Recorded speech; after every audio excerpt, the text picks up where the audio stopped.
দেখা আমি পৃথিৱীখন যেনেকৈ দেখোঁ তাতকৈ আকৌ বেলেগ ধৰণেও চাব পাৰি।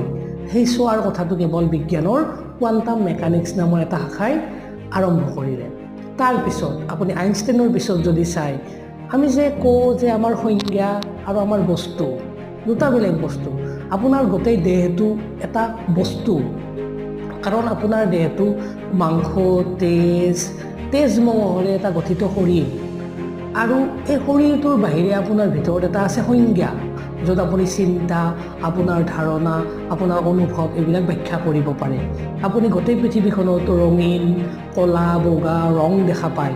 এই যে আপুনি ৰংবিলাক দেখা পায়, এই ৰংবিলাক দেখা পোৱাৰ কাৰণে আপোনাক নিশ্চয় কিবা এটা যন্ত্ৰৰ দৰকাৰ হ'ব। আৰু সেই যন্ত্ৰটোৰ কথা যদি আমি জানিব লাগে, আমাৰ চকু, আমাৰ ব্ৰেইন, এইবিলাক কথা আমি কেনেকৈ জানিম? কি দৰকাৰ হ'ব আমাক দৰকাৰ হ'ব কেৱল আমি জানিব খোজা